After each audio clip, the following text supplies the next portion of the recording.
بسم اللہ الرحمن الرحیم۔ السلام علیکم۔ میں اماں کا سامان باندھ رہی تھی جب میری سہیلی مجھ سے ملنے چلی آئی اور مجھے دیکھ کر کہنے لگی، کیا تم کہیں جا رہی ہو جو یوں سامان پیک کر رہی ہو؟ میں نے کہا کہ نہیں، میں نہیں جا رہی، بلکہ میری اماں جا رہی ہیں، تو اس لیے میں ان کا سامان پیک کر رہی ہوں۔ سہیلی نے مجھے حیرت سے سوال کیا کہ تمہاری اماں جا کہاں رہی ہیں؟ تو میں نے بہانہ بناتے ہوئے کہہ دیا کہ وہ میری چھوٹی خالہ کی طبیعت ٹھیک نہیں، تو اماں ان کے پاس کچھ دنوں کے لیے رہنے جا رہی ہیں۔ میں اپنی دوست کو سچ بتا کر مزید سوالات جوابات کی متحمل نہیں ہو سکتی تھی، اسی لیے میں نے جھوٹ بولنے میں ہی عافیت سمجھی۔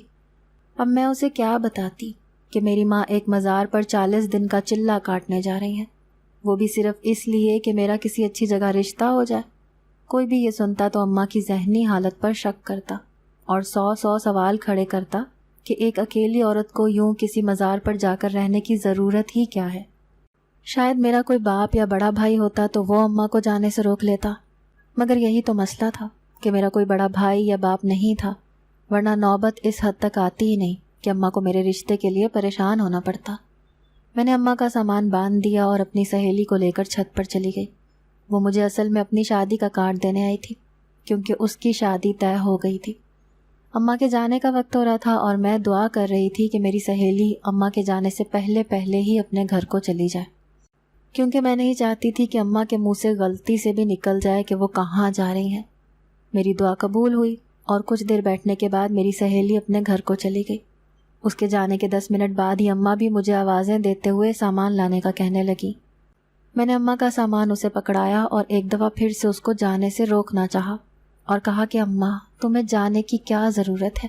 یہ سب ٹھیک نہیں ہے، نہیں جاؤ۔ اماں نے میرے سر پر ہاتھ پھیرا اور کہنے لگیں کہ میں تیرے لیے ہی تو جا رہی ہوں، صرف 40 دن کی ہی تو بات ہے، مجھے یقین ہے کہ تو میرے پیچھے اپنے بہن بھائیوں کا اچھے سے خیال رکھ لے گی۔ دیکھنا، جب میں واپس آؤں گی تو تمہاری شادی بہت دھوم دھام سے ہوگی۔ اماں نے میری ایک بھی نہیں سنی اور گھر سے نکل گئی۔ میں یہ بھی نہیں جانتی تھی کہ وہ مزار کہاں پر ہے، اسی شہر میں ہے یا کسی دوسری جگہ۔ اماں سے تو میں نے پوچھنے کی کوشش کی تھی اور کہا بھی تھا کہ جس جگہ جا رہی ہو وہاں کا پتہ ہمیں دے دو، لیکن اماں نے صاف منع کر دیا اور کہا تھا کہ میں نہایت رازداری سے جا رہی ہوں اور اپنا کام پورا کر کے ہی واپس آؤں گی، اس لیے میں نہیں چاہتی کہ میں درمیان میں کسی سے بھی کسی قسم کا رابطہ رکھوں۔ خیر، اماں چلی گئیں تو میں نے دروازہ بند کیا اور اب میں سہیلی کی شادی کا کارڈ کھول کر دیکھنے لگی۔ اگر اماں جانے سے پہلے اس کی شادی کا کارڈ دیکھ لیتی تو انہیں میرے لیے اور بھی افسوس ہوتا کہ ان کی بیٹی 25 سال کی عمر میں بھی ابھی تک کنواری ہی ہے۔ میں 5 بہن بھائیوں میں سب سے بڑی بہن ہونے کے ناطے اماں کے بہت قریب بھی تھی۔ اماں مجھ سے بہت پیار کرتی تھیں۔ بچپن میں ہی میرا رشتہ میرے تایا کے بیٹے کے ساتھ طے ہو چکا تھا اور پورے خاندان کو پتہ تھا کہ میری اسی کے ساتھ شادی ہونے والی ہے، لیکن جب میرا باپ بیمار ہو گیا تو چچا اور تایا سمیت سب رشتہ داروں نے ہم سے آنکھیں پھیر لی۔ ابا کے بیمار ہونے کی دیر تھی کہ سب کی اصلیت ہم پر کھل گئی کہ کون ہمارا سگا ہے اور کون نہیں۔ وہ وقت ہم سب گھر والوں پر بہت بھاری تھا، کیونکہ میرا باپ گھر کا واحد کفیل تھا اور وہی گھر چلاتا تھا۔ محلے والوں نے ہمیں تھوڑا بہت ہمارا ساتھ دیا، ورنہ تو رشتہ داروں نے ہم سے ناتا ہی توڑ لیا تھا کہ کہیں ہم ان سے پیسے نہ مانگ لیں۔ ہم نے سرکاری ہسپتال میں ابا کا علاج کروانے کی بہت کوشش کی، مگر شاید قسمت میں ابا کا علاج ممکن ہی نہیں تھا۔ کچھ عرصہ بیمار رہ کر میرا باپ اس دنیا کو چھوڑ کر چلا گیا۔ باپ کے مرنے کے بعد بھی میری ماں کو امید تھی کہ شاید میرے تایا ابھی بھی میرے سر پر ہاتھ رکھ لیں اور مجھے رخصت کروا لیں، مگر ان کو تو جیسے موقع ہی مل گیا تھا، انہوں نے صاف منع کر دیا اور رشتہ توڑ دیا۔ تب میں 22 برس کی تھی۔ تایا نے ہی پورے خاندان میں میرے بارے میں عجیب و غریب باتیں مشہور کرنی شروع کر دی تاکہ لوگ انہیں رشتہ توڑنے پر الزام نہ دیں۔ نتیجہ یہ ہوا کہ پھر خاندان میں سے بھی کسی کا رشتہ میرے لیے نہ آیا۔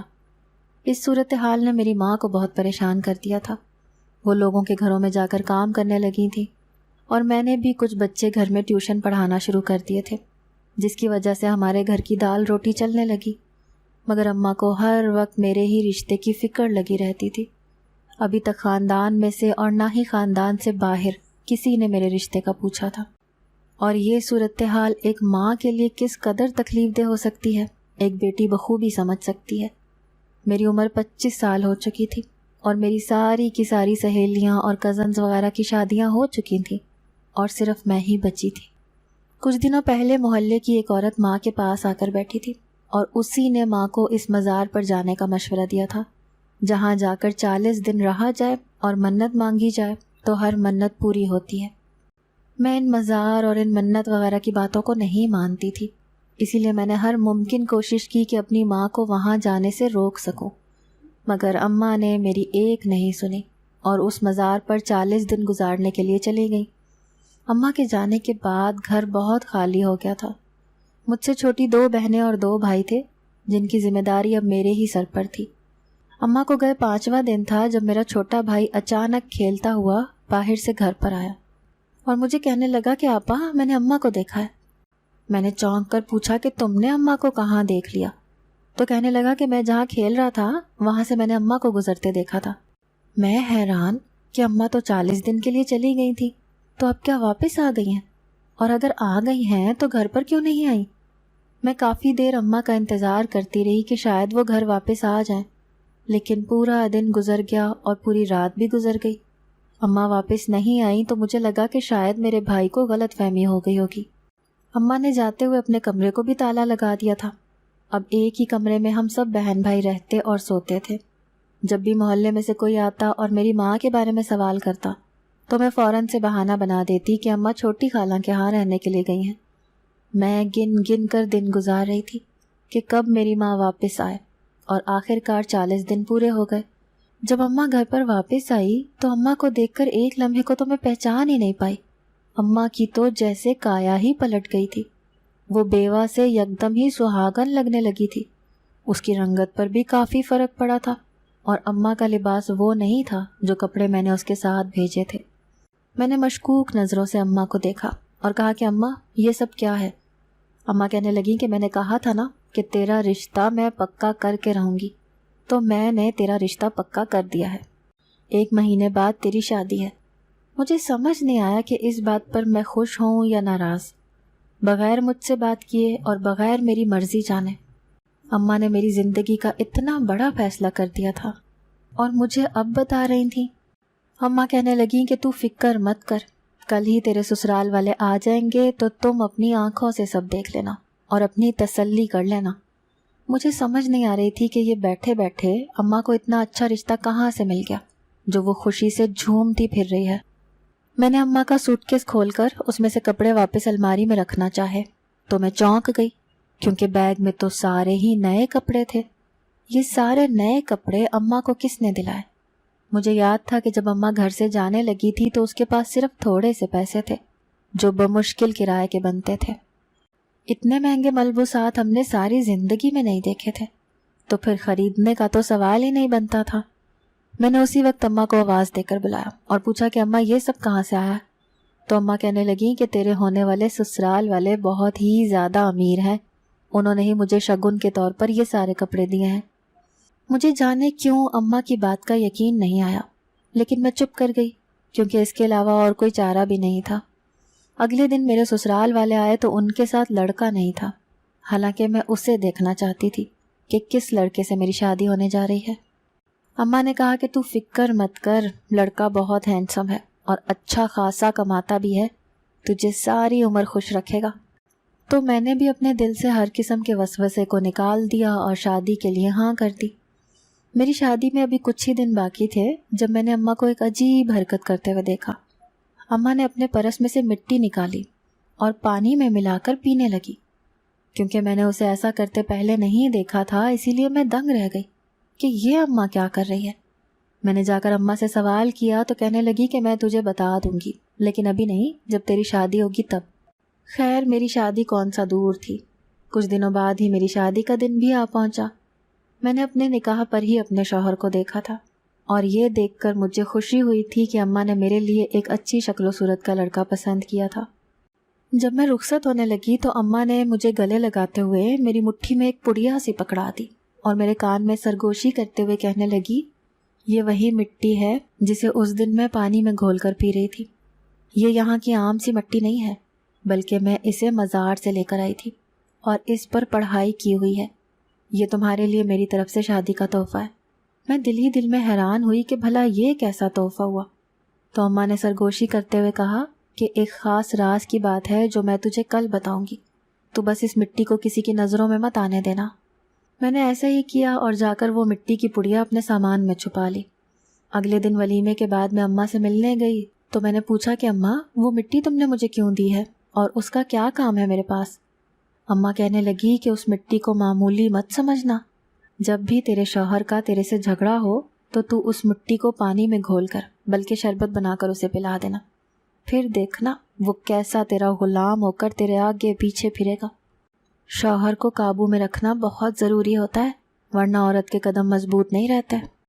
اماں کہہ تو ٹھیک رہی تھی اور کہہ بھی میرے بھلے کے لیے رہی تھی، اسی لیے میں نے وعدہ کر لیا کہ میں ویسا ہی کروں گی جیسا کہ وہ بتا رہی ہے۔ ویسے تو میرا شوہر اچھا تھا اور میرا بہت خیال رکھتا تھا، اور مجھے نہیں لگتا تھا کہ کبھی ہم میں لڑائی جھگڑا بھی ہوگا، لیکن ایک دن ایسا ہو گیا۔ غلطی میری ہی تھی۔ میرے شوہر نے مجھے کہا تھا کہ میں اس کی ماں کو وقت پر دوا دے دوں، کیونکہ اگر وہ دوا نہ کھائے تو اس کی طبیعت بگڑ جاتی ہے، لیکن میں بھول گئی اور میری ساس کی طبیعت اتنی خراب ہو گئی کہ اسے ہسپتال لے جانا پڑا۔ واپس آ کر میرا شوہر مجھ سے بہت ناراض ہوا اور مجھ پر بہت چلایا بھی۔ میں بھی اس سے لڑنے لگی کہ اس میں میرا کیا قصور ہے۔ ہوتے ہوتے ہماری لڑائی کافی بڑھ گئی اور وہ غصے میں گھر سے باہر چلا گیا۔ اچانک مجھے اماں کی دی ہوئی وہ مٹی یاد آئی تو میں خوش ہو گئی اور جلدی سے وہ پانی میں گھول کر شربت بنایا اور اپنے شوہر کے آنے کا انتظار کرنے لگی۔ جیسے ہی وہ آیا تو میں نے میٹھے لہجے میں اسے مخاطب کیا اور کہا کہ غصہ ٹھنڈا کر لیں اور یہ شربت پی لیں۔ میرے شوہر نے وہ شربت پینا شروع کیا اور میں سانس روک کر اسے دیکھنے لگی۔ اماں کی باتیں میرے ذہن میں آنے لگی اور میں نے تو یہی سوچا تھا کہ شربت پیتے ہی وہ میرے قدموں میں بیٹھ کر مجھ سے معافی مانگے گا، مگر جو ہوا وہ تو میرے وہم و گمان میں بھی نہیں تھا۔ وہ شربت پیتے ہی ایک دم سے میرے شوہر کی طبیعت خراب ہونا شروع ہو گئی۔ وہ کھانسنے لگا اور اتنا برا حال ہو گیا کہ لمحوں میں ہی وہ بے بس اور بے ہوش ہو گیا۔ اس کو یوں دیکھ کر تو میری چیخیں ہی نکل گئیں۔ میں نے جلدی سے محلے والوں کو آواز دے کے بلایا اور ہم سب میرے شوہر کو ہسپتال لے آئے۔ میرے شوہر کی تو ماں پہلے ہی ایڈمٹ تھی اور اب میرے شوہر کو بھی یہاں لانا پڑ گیا تھا۔ مجھے اماں پر غصہ آ رہا تھا کہ اس نے یہ مجھے کس قسم کی مٹی دی تھی کہ جس کی وجہ سے میرے شوہر کی حالت اتنی خراب ہو گئی۔ میں سوچ ہی رہی تھی کہ اماں کو فون کر کے ذرا اس کی خبر لوں کہ میں نے اماں کو وہیں پر آتے دیکھا۔ میں حیران ہوئی کہ ان کو کس نے بتایا کہ ہم یہاں ہسپتال میں ہیں۔ میری تو ان سے کوئی بات بھی نہیں ہوئی تھی اور شوہر تو میرا کمرے میں بے ہوش پڑا تھا۔ مجھے لگا کہ وہ میری ہی طرف آ رہی ہوں گی، لیکن اماں بالکل سیدھا چلی گئی۔ شاید وہ یہاں کسی اور سے ملنے آئی تھی، مگر کس سے؟ مجھے تجسس ہوا تو میں فوراً اماں کے پیچھے بھاگی کہ دیکھ سکوں کہ وہ یہاں کس سے ملنے آئی ہیں، اور یہ دیکھ کر میری حیرت دو چند ہو گئی جب اماں کو میں نے اپنی ساس کے کمرے میں جاتے ہوئے دیکھا۔ میں نے جب اماں کے پیچھے جا کر دیکھا تو وہ میری ساس کے پاس بیٹھی اس سے باتیں کر رہی تھی۔ حیرت والی بات یہ تھی کہ اماں کو میری ساس کے بارے میں کس نے بتایا، کیونکہ میں نے تو اسے خبر تک نہیں دی تھی۔ میں وہیں دروازے کے باہر کھڑے ہو کے اماں کا انتظار کرنے لگی۔ جیسے ہی وہ میری ساس سے باتیں کرنے کے بعد باہر آئیں تو مجھے دیکھ کر ایک دم گھبرا گئی۔ میں نے پوچھا اماں تم یہاں پر کیسے آئی ہو، تمہیں کس نے بتایا؟ تو کہنے لگی کہ مجھے تو تیری ساس نے بتایا تھا، تو نے تو خبر دینا بھی گوارا نہیں کیا۔ اب اگر بیٹی کی ماں ہو کر بھی میں تیری ساس کی عیادت کو نہ آتی تو تجھے ہی باتیں سناتی، اسی لیے میں اس کی عیادت کرنے آ گئی تھی۔ بات تو ماں کی ٹھیک تھی، مگر مجھے یہ سارا معاملہ ٹھیک نظر نہیں آ رہا تھا۔ مجھے جانے کیوں کسی گڑبڑ کا احساس ہو رہا تھا۔ میری ساس نے بھلا میری ماں کو کیوں خبر نہیں دی تھی؟ اماں گھر چلی گئی تو میں اپنے شوہر کے پاس آ گئی جس کی طبیعت اب ٹھیک تھی۔ ڈاکٹر سے کچھ دیر بات کرنے کے بعد میں اپنے شوہر کو گھر واپس لے آئی۔ اگلے دن ہی میری ساس بھی ڈسچارج ہو کر گھر آ چکی تھی۔ اس دوران میری ماں بار بار مجھے کال کر کے کہتی رہتی تھی کہ میں اپنے شوہر کو اپنے قابو میں رکھوں۔ میں نے جب اماں کو بتایا کہ اس کی طبیعت خراب ہو گئی تھی تو اماں کہنے لگیں کہ وہ مٹی کھانے کی وجہ سے نہیں ہوا ہوگا، کیونکہ ایک دن تیرے سامنے میں نے بھی تو وہ پانی میں گھول کر پی تھی، ضرور تیرے شوہر کی ویسی ہی طبیعت خراب ہوئی ہوگی۔ مجھے ماں پر شک ہونے لگا کہ وہ بار بار مجھے کیوں اصرار کر رہی ہیں کہ میں وہی مٹی اپنے شوہر کو شربت میں گھول کر پلاؤں۔ میں نے کہا کہ اماں وہ تو ساری میں نے ایک ہی دن میں اسے دے دی تھی، اب تو میرے پاس وہ نہیں ہے۔ تو اماں کہنے لگی کہ تم پریشان مت ہو، میں کل تمہارے گھر پر آؤں گی تو تمہیں دے جاؤں گی۔ آخر میری ماں کے دماغ میں چل کیا رہا تھا؟ وہ کیوں چاہتی تھی کہ میں ویسا ہی کروں جیسا وہ کہہ رہی ہیں؟ میں ایک بار دیکھ چکی تھی کہ اس مٹی کی ہی وجہ سے میرے شوہر کی جو طبیعت خراب ہوئی تھی، تو میں دوبارہ ویسا رسک لینا ہی نہیں چاہ رہی تھی۔ لیکن سچ کا پتہ چلانا بھی بہت ضروری تھا کہ میری ماں میرے پیچھے کیوں پڑی ہوئی ہے۔ اگلے دن اماں مجھ سے ملنے آئی تو کہنے لگی کہ پہلے میں تیری ساس کی ذرا عیادت کر لوں، ورنہ وہ کہیں برا نہ مان جائے۔ میں نے کمرے کی کھڑکی سے جھانک کر دیکھا تو میری ساس اماں کو کچھ سمجھا رہی تھی۔ پھر میری ساس نے اماں کے ہاتھ میں ایک چیز پکڑا دی، جسے لے کر ماں کمرے سے باہر آ گئی۔ میں جلدی سے ایک طرف کو ہٹ گئی اور اپنے کمرے میں آ گئی۔ تھوڑی دیر بعد ہی میری ماں نے آ کر مجھے پھر سے وہ مٹی والی پڑیا دی اور مجھے کہنے لگی کہ اپنے شوہر کو قابو میں رکھنے کا یہی ایک طریقہ ہے کہ تو اسے یہ کسی شربت میں گھول کر پلا دے، اور ڈرنے والی کوئی بات نہیں، اب پہلے جیسا کچھ بھی نہیں ہوگا۔ میں نے اب صاف صاف بات کرنے کا فیصلہ کر لیا اور اماں کو کہا کہ کیا تم جانتی ہو اس مٹی میں کیا ہے؟ اماں کہنے لگی کہ ارے جو مٹی میں ہوتا ہے وہی تو اس میں ہے، اور یہ تمہیں بتایا تو تھا کہ مزار سے لائی گئی خاص مٹی ہے۔ میں نے کہا کہ ماں مجھ سے جھوٹ مت بولو، کیونکہ جب میرے شوہر کی طبیعت خراب ہوئی تھی تو ڈاکٹر نے مجھے بتایا تھا کہ اس نے جو چیز کھائی ہے اس میں زہر تھا، یعنی اس مٹی میں زہر تھا، اور اب آپ پھر سے وہی زہر والی مٹی مجھے لا کر دے رہی ہو کہ میں اپنے شوہر کو کھلاؤں اور اسے موت کے منہ میں لے جاؤں۔ آخر تم میرے شوہر کی جان کے پیچھے کیوں پڑی ہو؟ کیوں اپنی بیٹی کا گھر اجاڑنا چاہتی ہو؟ میرا شوہر بھی پاس ہی کھڑا یہ سب سن رہا تھا۔ اماں کے تو رنگ ہی اڑ گئے۔ مجھے کہنے لگی کہ تم غلط سمجھ رہی ہو، ایسا تو کچھ بھی نہیں ہے، مجھے تو یہ مٹی تمہاری ساس نے دی تھی اور اسی کے کہنے پر میں نے تمہیں آگے دے دی۔ پہلے بھی اسی نے مجھے دی تھی اور اب بھی، بخدا مجھے نہیں معلوم کہ اس میں کیا ہے۔ میں نے چیخ کر اپنی ساس کو اپنے کمرے میں بلایا اور کہا کہ آپ کا سارا راز کھل چکا ہے، کہ آپ نے اس مٹی کے ذریعے میرے شوہر کی جان لینے کی کوشش کی، اور اب بھی تو میں نے خود دیکھا تھا کہ آپ نے میری ماں کے ہاتھ میں کچھ پکڑایا تھا، تو وہ یہی چیز تھی کیا؟ اماں کہنے لگیں کہ میں تو تیری شادی کی خاطر اس مزار پر 40 دن کے لیے گئی تھی، وہاں ایک دن یہ عورت آئی اور اس کے ساتھ میری اچھی بات چیت ہونے لگی، تو میں نے اسے تمہارے بارے میں بتایا کہ میری ایک بیٹی ہے اور میں اس کے رشتے کے سلسلے میں پریشان ہوں، تو اس نے جھٹ سے اپنے بیٹے کا رشتہ پیش کر دیا، اور اس مٹی کو دیتے ہوئے اس نے مجھے یہی کہا تھا کہ اگر میری بیٹی اس کو شربت میں یا پانی میں گھول کر شوہر کو پلائے گی تو ان کے درمیان محبت بڑھے گی۔ تو اس نے جیسا کہا میں نے ویسے ہی تم سے آگے کہہ دیا۔ اب مجھے نہیں پتا کہ اس سب میں تمہاری ساس کا کیا مفاد چھپا ہوا ہے۔ میرے شوہر نے ساس کی طرف دیکھتے ہوئے کہا کہ میں سمجھ گیا ہوں کہ آپ نے یہ سب کیوں کیا۔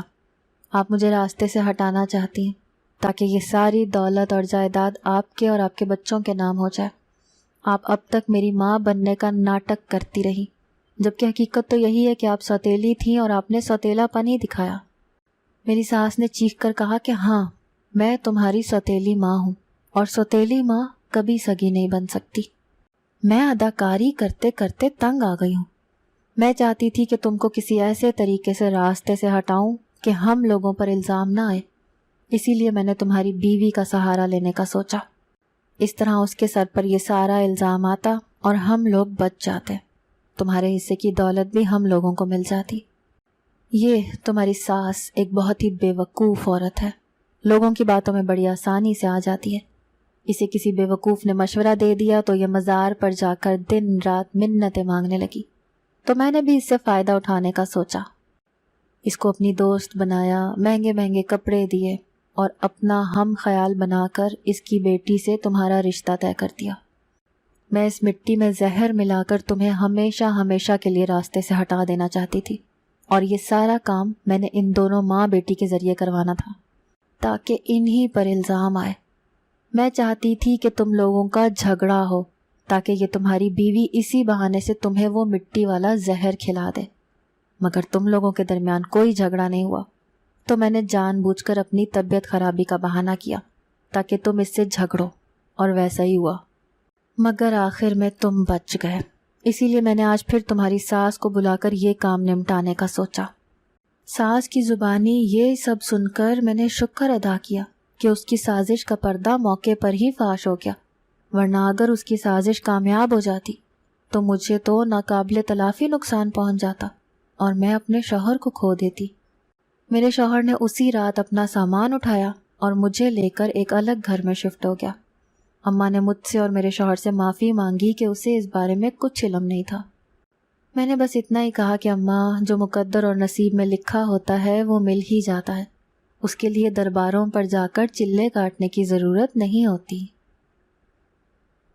اگر آپ کو آج کی ہماری کہانی پسند آئی ہے تو اسے لائک کیجیے اور اپنے پیاروں کے ساتھ شیئر کیجیے، اور ہاں، اگر ابھی تک آپ نے ہمارا چینل سبسکرائب نہیں کیا تو ضرور کیجیے۔ ملتے ہیں کل ایک نئی اور دلچسپ کہانی کے ساتھ، تب تک کے لیے اللہ حافظ۔